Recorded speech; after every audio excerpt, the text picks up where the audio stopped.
একই বিদ্যালয়ে পড়ার সুযোগে ময়মনসিংহের মুক্তগাছা উপজেলার আধপাখিয়া গ্রামের খোকন মিয়ার ছেলে জুনায়েদ আসাদি রিফাত প্রেমের সম্পর্ক গড়ে তোলেন প্রতিবেশী শ্রীপুর মাইজহাটি গ্রামের শাহাদাত হোসেনের মেয়ে সাদিয়ার সঙ্গে। দীর্ঘদিন প্রেমের পর তারা বিয়েও করেন। তবে বিষয়টি সহজভাবে মেনে নেননি রিফাতের পরিবার। বিয়ের 1 মাস 7 দিন পর সাদিয়াকে তালাক দিতে বাধ্য করেন রিফাতের পরিবার। এরপর অন্তঃসত্ত্বা হয়ে পড়ে সাদিয়া।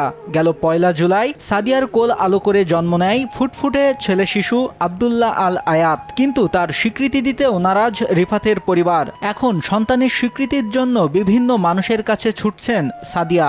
এ ঘটনায় পুলিশের ভূমিকা নিয়েও প্রশ্ন তোলেন ভুক্তভোগীরা।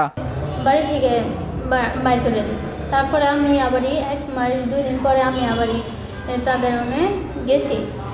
এলাকার মাতবর সবাইকে জানিয়ে গেছি। তারপরে যাওয়ার পরে 1 মাস 7 দিন রাখছে। তারা দেয় নাই, আমার স্বামীকে আমার সাথে দেয় নাই। অনেক অত্যাচার করছে আমার উপরে। তার জন্য আমি বলছি থাকবো না। তারপরে তারা খোলা তালাক দিয়েছে, একটা সাদা কাগজ দিয়ে সরে নিয়েছে। তারপরে আমি পরে চেয়ারম্যানের বাসায় এই সমাধান হলো। আমি জানতাম না আমার পেটে বাচ্চা পেটে। তারপরে আয়সা দেখি পরে বাচ্চা পেটে পরে 4 মাস হয়েছে। পরে আলতা করলাম, পরে ধরা পড়লো। তারপরে থানায় গেছি অভিযোগ দেওয়ার, অভিযোগ নেয় না। মেয়ের একটা সন্তান হয়েছে কিন্তু তারা মেনে নিতেছে না। আর যদি এটা আমরা স্বীকৃতি যাবার লিগে যাই আমরা আরও হুমকি দামকি কতটা মাইরা লাগবো, মানে অনেক থানাত গেছি, থানা পর্যন্ত আমরা মামলা নেয় না। আমার মেয়ে এসএসসিতে পড়তো, ছেলেও এসএসসিতে পড়তো। তারা প্রেমের ফাঁদে ফেলায় আর কি নিয়ে গেছে। মেয়ের বাবু হয়েছে 2 মাস 10 দিন ধরে, কিন্তু আর কোনো খোঁজ খবর বা কিছুই লয় না। এ বিষয়ে রিফাতের সঙ্গে যোগাযোগের চেষ্টা করেও তাকে পাওয়া যায়নি। তবে তার বাবা খোকন মিয়ার দাবি, ছেলেকে অপহরণ করে বিয়ে দেওয়া হলেও তাদের মধ্যে শারীরিক সম্পর্ক হয়নি। বিয়ে করছে আমার ছেলেরে নিয়ে, তারা কিডন্যাপ করে নিয়ে বিয়ে করাই দিছে। থানাতে একটা দরবার হয়েছিল, ওই নেতাগড়ে দরবার হয়েছিল। ওই দরবারে আমরা বাচ্চা পেড়ো বলছে, দারোগা ডেকে নিছে। ডেকে নেওয়ার পরে বলতেছে যে বাচ্চা পেড়ো তাহলে কি করবে। আমরা ছাড়া কাটা করে দিয়েছি।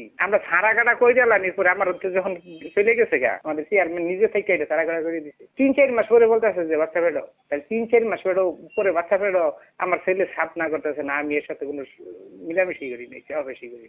পুলিশ বলছেন, বিয়ের পর উভয় পরিবারের সম্মতিতে বিবাহ বিচ্ছেদ হওয়ায় আইনি পদক্ষেপের সুযোগ নেই। তবে শিশুর ভরণ পোষণের জন্য তারা আদালতের দ্বারস্থ হতে পারেন। যখন একটা বিয়ে শাদীর বিষয় থাকে, ডকুমেন্টেশনটা খুব ইম্পর্টেন্ট। তারা যেভাবে কথা বলছে এর সাথে ডকুমেন্টের আমি কিছু গ্যাপ পাচ্ছিলাম আর কি। মানে ওনারা বলছেন একরকম, কিন্তু ডকুমেন্টের সাথে আমি সেভাবে মিল পাচ্ছি না। ভরণ পোষণের বিষয়ে পারিবারিক আদালতে যেতে পারেন তারা। পারিবারিক আদালতে গেলে ইভেন এই মেয়ের ভরণ পোষণ এবং তাদের যে সন্তানের ভরণ পোষণের বিষয়েও পারিবারিক আদালত একটা সিদ্ধান্ত দিবে। সেই অনুযায়ী সে প্রতি মাসে বা যে কোনো একটা অ্যামাউন্ট সে একটা নির্দিষ্ট ইন্টারভালে পাবে। বুঝে ওঠার আগেই আয়াত পাবে তার বাবার স্বীকৃতি, মাথা উঁচু করে চলবে সমাজে, এমনটাই প্রত্যাশা স্থানীয়দের। নিউজ ডেস্ক, দেশ টিভি।